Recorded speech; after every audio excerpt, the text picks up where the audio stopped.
Assalamualaikum warahmatullahi wabarakatuh. Perkenalkan, nama saya Anna Maria dari kelas 2F. Di sini saya akan menjelaskan tentang SDGs tanpa kemiskinan. Yang pertama, apa sih SDGs itu? SDGs itu singkatannya dari Sustainable Development Goals, yang merupakan suatu rencana aksi global yang disepakati oleh para pimpinan dunia, termasuk Indonesia, guna mengakhiri kemiskinan, mengurangi kesenjangan, dan melindungi lingkungan. Kemiskinan perlu ditempatkan dalam kerangka multidimensi. Artinya, melihat kemiskinan dari berbagai dimensi dan memandang penyebabnya dari berbagai sisi. Meskipun bukan hanya menyangkut ukuran pendapat, melainkan menyangkut beberapa hal lain, yaitu yang pertama ada kerentanan dan kerawanan orang atau masyarakat untuk menjadi miskin.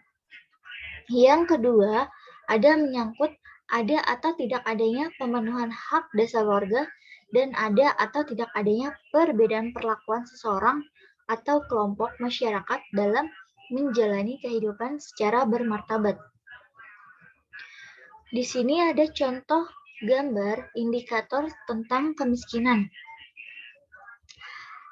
Ada di 1.21, yaitu indikator tentang tingkat kemiskinan daerah, sumber data dari Badan Pusat Statistik. Di tahun 2018, angka kemiskinan itu berada pada angka 12,13%. Di tahun 2019, angka kemiskinan ada di angka 11,70%. Di tahun 2020 ada di angka 12,28%. Di angka 2021, angka kemiskinan ada di angka 12,80%. Di antara keempat tahun ini, di tahun 2020 lah angka kemiskinan yang paling tinggi, meskipun hanya beda 8% dari 2021. Oke, untuk solusinya di sini ada 4. Yang pertama ada dengan mengembangkan desa untuk membuat infrastruktur dan membuka lapangan pekerjaan di desa, supaya masyarakat di desa pun dapat memenuhi kebutuhannya tanpa harus datang ke ibu kota.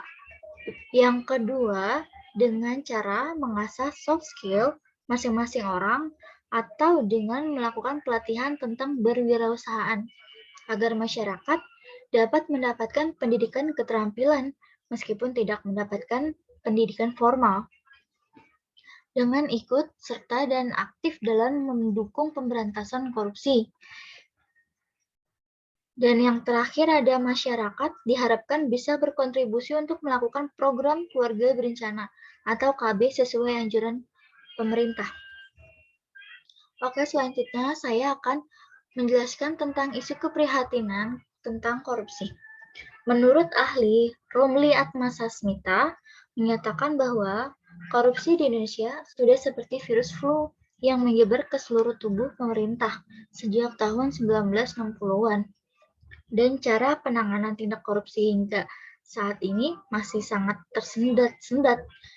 Biasanya korupsi itu berkaitan pula dengan kekuasaan, karena orang mempunyai kekuasaan cenderung menyalahgunakan kekuasaannya untuk menyalahgunakan anggaran atau kepentingan pribadi, seperti suap menyuap, pengadaan barang dan jasa yang dilakukan oleh sebagian pihak swasta dan pegawai pemerintah.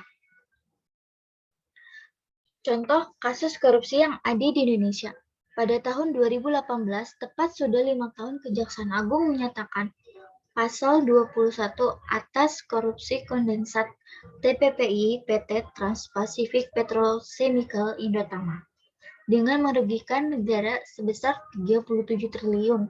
Kasus ini menjadi salah satu kasus korupsi terbesar di Indonesia.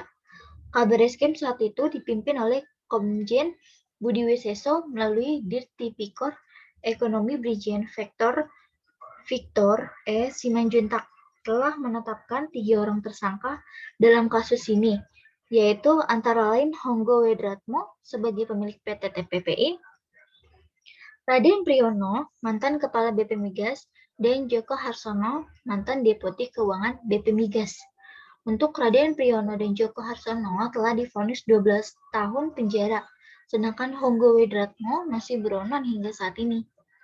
Adapun upaya untuk pencegahan tindak korupsi, dengan adanya peningkatan kinerja, dukungan terhadap KPK, peningkatan dan penambahan hukuman bagi terpidana korupsi, fasilitas tahanan yang buruk bagi pelaku korupsi, perlunya pemahaman dan penanaman nilai bangsa terhadap generasi muda, dan melakukan gerakan anti korupsi yang melibatkan seluruh kalangan, termasuk mahasiswa. Oke, sampai di sini penjelasan dari saya. Apabila ada salah-salah kata mohon dimaafkan. Wabillahi taufiq wal hidayah. Wassalamualaikum warahmatullahi wabarakatuh.